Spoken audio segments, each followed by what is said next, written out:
कल ही दिल्ली में नई सरकार बनी है। शपथ ग्रहण के बाद ही शाम 7 बजे सीएम रेखा गुप्ता ने कैबिनेट की पहली बैठक ली। लेकिन अब महिलाओं के खाते में 2500 रुपए के वादे को लेकर दिल्ली सरकार पर आम आदमी पार्टी हमलावर है। दिल्ली की पूर्व सीएम आतिशी ने सीएम रेखा गुप्ता पर निशाना साधा है। सीएम रेखा गुप्ता पर आम आदमी पार्टी ने निशाना साधा। पहली कैबिनेट बैठक में 2500 रुपए का फैसला नहीं, महिलाओं को पैसे देने का वादा पूरा नहीं किया गया। यह कहते हुए आम आदमी पार्टी ने दिल्ली सरकार को घेरा है।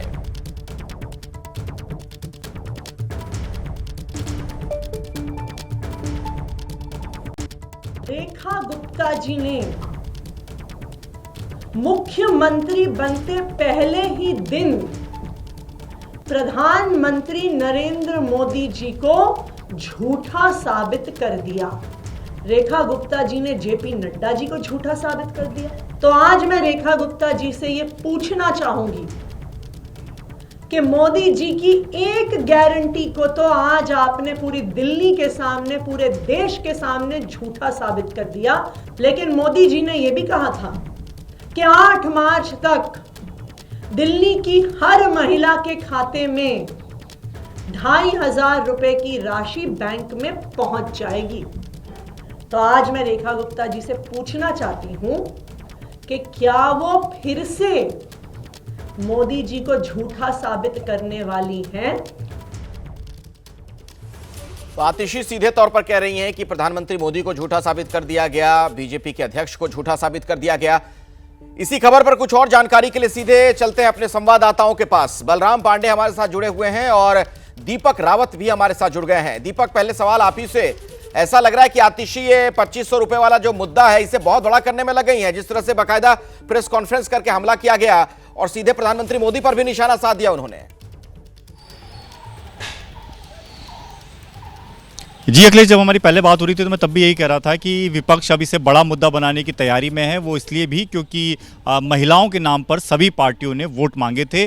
खुद आम आदमी पार्टी ने महिलाओं को 2100 रुपये देने को अपना सबसे बड़ा वादा कहा था और जब बीजेपी ने उससे बढ़ाकर पैसे का ऐलान किया तो आम आदमी पार्टी ने तभी सवाल उठा दिया था कि इतना पैसा बीजेपी देगी नहीं। और अब जब पहली कैबिनेट में देने की बात कही थी और पहली कैबिनेट में जब उसके बारे में जिक्र तक नहीं हुआ तो विपक्ष को बल मिल गया है। तो सीधे तौर पर आतिशी ने आज ये साफ संकेत दे दिए हैं कि जो विधानसभा का सत्र होने जा रहा है अगले हफ्ते से, उस सत्र के दौरान विधानसभा के भीतर और विधानसभा के बाहर विपक्ष के तौर पर आम आदमी पार्टी इसे जमकर इस मुद्दे पर बुलाने की कोशिश करेगी। सत्ता पक्ष के खिलाफ विरोध प्रदर्शन होगा, महिलाओं को एकत्र किया जाएगा, क्योंकि कुछ दिन पहले ये खबर आई थी कि महिला विंग जो है वो आम आदमी पार्टी तैयार कर रही है और स्पेशली इस मुद्दे को लेकर सरकार को घेरने की लगातार कोशिश की जाएगी। तो अब कुछ उसके संकेत मिलने जरूर शुरू हो गए हैं और सीधे तौर पर उन्होंने मुख्यमंत्री रेखा गुप्ता को निशाने पर लिया और कहा है कि जब उनसे सवाल पूछा जा रहा था तो उस दौरान भी उन्होंने ये कह दिया कि सरकार हमारी, एजेंडा हमारा है, तो आप क्यों सवाल पूछ रहे हैं। उनका ये कहना है कि ये खुद उनके नेताओं ने कहा है। प्रधानमंत्री नरेंद्र मोदी ने अपनी द्वारका की रैली में कहा, इसका जिक्र उन्होंने अपनी पीसी में किया। उन्होंने कहा कि जेपी नड्डा ने जब मैनिफेस्टो लॉन्च किया था पार्टी मुख्यालय में बीजेपी का, उस दौरान भी इस बात का जिक्र था कि पहली कैबिनेट में पास हो जाएगा और 8 मार्च जब अंतर्राष्ट्रीय महिला दिवस है उस मौके पर महिलाओं को पहली किस्त मिलनी भी शुरू हो जाएगी। तो अब जो है रेखा गुप्ता जो कि मुख्यमंत्री बनी है, उनकी पहली कैबिनेट की मीटिंग हुई तो उसमें इसको प्रस्ताव को क्यों नहीं रखा गया। दरअसल कल 26 साल के बाद दिल्ली में बीजेपी की नई सरकार का गठन हुआ, मंत्रियों को विभागों का बंटवारा कर दिया गया है और अब दिल्ली सरकार एक्शन में नजर आ रही है। कल कैबिनेट की बैठक में फैसला लिया गया कि विधानसभा में सीएजी रिपोर्ट पेश किया जाएगा और अब बीजेपी विधायक विजेंद्र गुप्ता ने इसे लेकर एक बड़ी जानकारी दी है। 24 फरवरी को सभी विधायकों का शपथ ग्रहण होना है, स्पीकर और डिप्टी स्पीकर का चुनाव होगा और उसके अगले ही दिन 25 फरवरी को दिल्ली विधानसभा में सीएजी रिपोर्ट पेश कर दिया जाएगा। फिर 27 फरवरी को सीएजी रिपोर्ट पर विधानसभा में चर्चा भी होगी। तो अभी की बड़ी खबर आपको बता दें, 25 फरवरी को दिल्ली विधानसभा में सीएजी रिपोर्ट पेश कर दी जाएगी और 27 तारीख निर्धारित की गई है। 27 फरवरी सीएजी रिपोर्ट पर विधानसभा में चर्चा होगी। वो सीएजी रिपोर्ट जिसे लेकर पहले भी कई सवाल खड़े हुए थे। बीजेपी भी चुनाव से पहले अरविंद केजरीवाल को घेर रही थी, यह कहते हुए कि क्यों नहीं इसे सार्वजनिक किया जा रहा है। अदालत तक से फटकार लगी थी तत्कालीन सरकार को। प्रोटेम स्पीकर नियुक्त करेंगे, एलजी की तरफ से उनकी नियुक्ति की जाएगी। फिर स्पीकर और डिप्टी स्पीकर का चुनाव होना है। दिल्ली विधानसभा के सत्र के बारे में पूरी जानकारी हम आपको दे रहे हैं। 70 विधायकों का शपथ ग्रहण और फिर सीएजी रिपोर्ट पेश किया जाएगा। सीधे बलराम के पास चल लेते हैं। बलराम, कुल मिलाकर ऐसा लग रहा है कि सीएजी के आश्रय बीजेपी चुनाव के बाद भी भ्रष्टाचार के मामले में छोड़ने वाली नहीं है केजरीवाल को।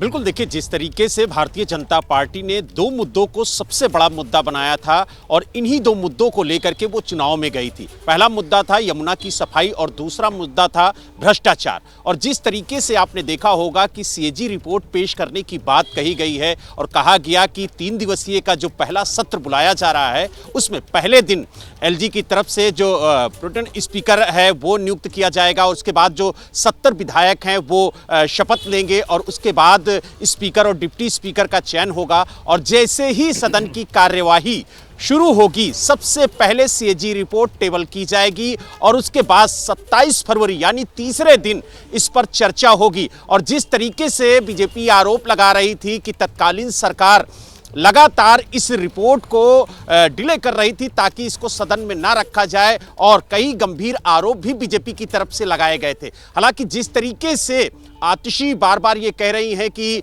2500 रुपए प्रतिमाह देने की बात कही गई बीजेपी की तरफ से, लेकिन उस मुद्दे पर पहली बैठक में कोई चर्चा नहीं हुई। तो इसको लेकर के हमने जो दिल्ली बीजेपी के प्रदेश अध्यक्ष हैं वीरेंद्र सचदेवा उनसे बात की तो उनका कहना है कि पंजाब में उन्होंने जो वादा किया था आज 2 साल से ज़्यादा का वक्त हो गया, पहले वहाँ पूरा करें। हमने दिल्ली की जनता से, दिल्ली की महिलाओं से जो गारंटी दी है वो 100% पूरी की जाएगी, उसमें कोई कोर कसर नहीं रहेगी।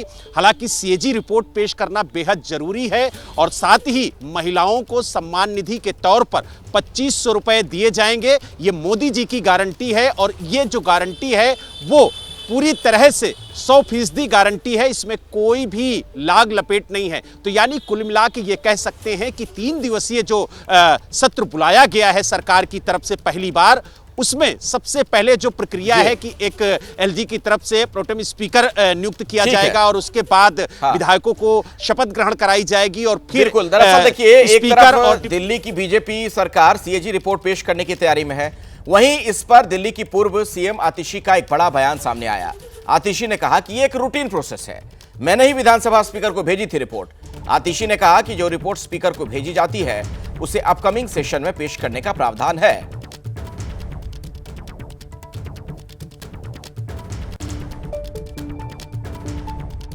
विधानसभा में सीएजी की रिपोर्ट्स मैंने ही बतौर मुख्यमंत्री तब के स्पीकर रामनिवास गोयल जी को भेजी थी और ये तो रूटीन प्रोसीजर है कि जब भी सीएजी रिपोर्ट्स भेजी जाती हैं, जब वो स्पीकर के पास पहुंचती हैं, उसके बाद वो विधानसभा के अपकमिंग सत्र में टेबल होती हैं। दीपक रावत के पास सीधे आपको लिए चलते हैं। दीपक, ये जो रूटीन प्रोसेस आतिशी कह रही हैं, अगर इतनी ही सरलता से चीजों को देखा जाए तो फिर अदालत से उन्हें फटकार क्यों लगी थी? जी देखिए, चीज़ें राजनीति में उतनी सीधी होती नहीं जितनी दिखाई जाती हैं। दरअसल ये कहानी शुरू हुई थी जब विजेंद्र गुप्ता जो नेता प्रतिपक्ष रहे पिछली सरकार के दौरान, उन्होंने शिकायत की थी हाईकोर्ट में जाकर कि जब सीएजी की रिपोर्ट आ चुकी है उस सीएजी की रिपोर्ट को दिल्ली सरकार टेबल करने से क्यों बच रही है, क्योंकि उसमें भारी अनियमितताएं सामने आएंगी, उसमें पता चलेगा कि कितने घाटे में सरकार चल रही है। तो वो जब हाईकोर्ट में मामला चला तो हाईकोर्ट ने भी दिल्ली सरकार को तलब किया और पूछा कि आप ये रिपोर्ट क्यों नहीं पेश कर रहे हैं। तो जब चुनाव नज़दीक आ गए तब भी हाईकोर्ट की तरफ से लगातार हियरिंग हुई और ये कहा गया कि आपको रिपोर्ट के बारे में जानकारी देनी चाहिए।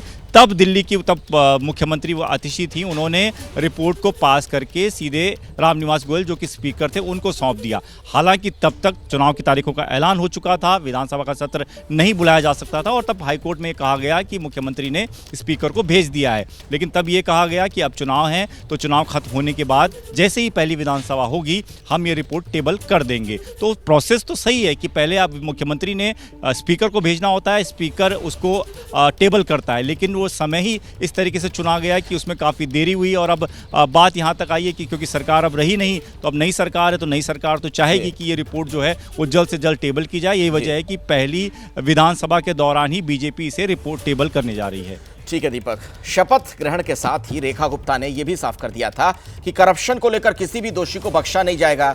रेखा गुप्ता ने लगातार दूसरे दिन आम आदमी पार्टी पर निशाना साधा। कल रेखा गुप्ता पदभार संभालते ही ये कह रही थी कि आम आदमी पार्टी भ्रष्टाचार में लिप्त है। वो सरकार जब थी तो भ्रष्टाचार में वो लोग लिप्त थे और आपके नेताओं को पाई पाई का हिसाब देना होगा।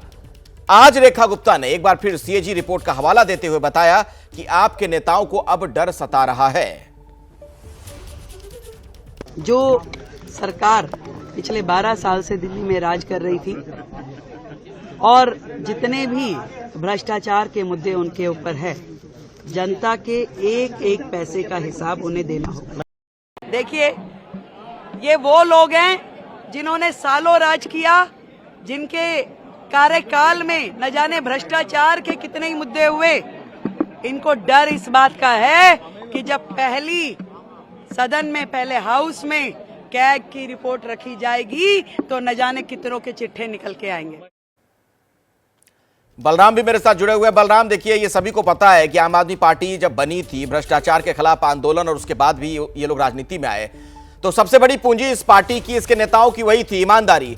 उस पर बीजेपी ने जिस तरीके से अटैक किया, जिस तरह से केजरीवाल को घेरा गया, बाकी नेताओं को घेरा गया, उसका खामियाजा नुकसान उसका भुगतना पड़ा है पार्टी को पिछले चुनाव में। लेकिन अभी भी भ्रष्टाचार के मामले में ऐसा लग रहा है कि बीजेपी छोड़ने वाली नहीं है आम आदमी पार्टी को, जिस तरीके से अब सीएजी के आश्रय घेराबंदी की जा रही है।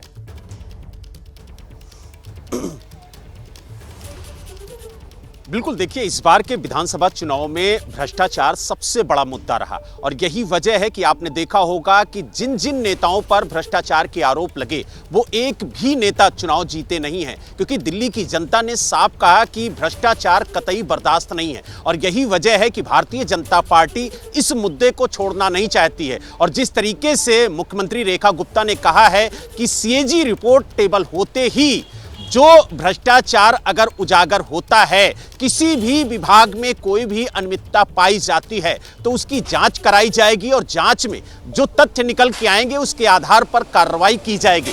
तो यानी बीजेपी सरकार का संदेश एकदम स्पष्ट है कि भ्रष्टाचार के खिलाफ कार्रवाई होगी। और आपने देखा होगा कि सीएम रेखा गुप्ता ने कहा कि पाई पाई का हिसाब जो तत्कालीन सरकार है उसे देना होगा।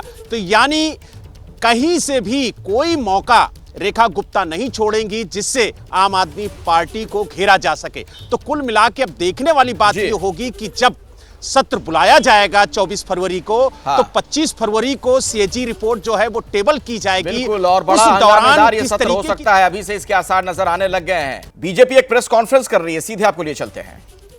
It is worrisome that leader of opposition,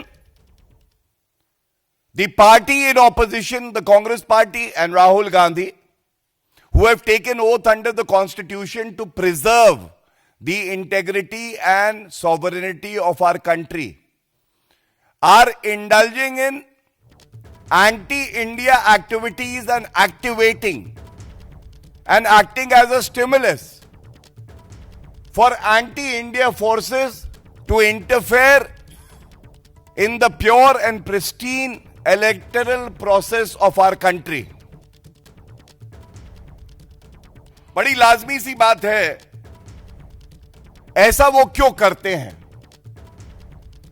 सबसे पहला कारण यह है कि मोदी जी से नफरत करते करते वो अब भारत से नफरत करने लगे, यहां के नागरिकों से वो नफरत करने लगे। मोदी जी को वो अपनी क्षमता से, जो उनकी लोकप्रियता बची नहीं है, उससे हरा नहीं सकते, इसलिए विदेशी ताकतों का वो सहारा लेते हैं। दूसरा, भारत ने नरेंद्र मोदी जी के नेतृत्व में देखा है कैसे एक मजबूत, सशक्त, अटल नेतृत्व भारत को मिला है। ये राहुल गांधी को कतई पसंद नहीं है और मैं बड़ी जिम्मेदारी से कहता हूं, इसीलिए राहुल गांधी भारत से, संविधान से, नागरिकों से गद्दारी कर रहे हैं और अभी मैं आपको इसका प्रमाण आगे और दूंगा। तीसरी बात, जो स्थिरता भारत में हमने देखी है पिछले लगभग अब 11 साल होने आए हैं, यह स्थिरता कांग्रेस पार्टी को पसंद नहीं है, क्योंकि उनको दलाली की और रिश्वत लेने की आदत पड़ गई थी, जिसका प्रमाण मैं आपके समक्ष रखूंगा। तो अगर कोई ये समझता है कि वो राहुल गांधी और कांग्रेस पार्टी केवल नरेंद्र मोदी जी से नफरत करते हैं, नहीं, आज उन्हें नफरत है हर उस नागरिक से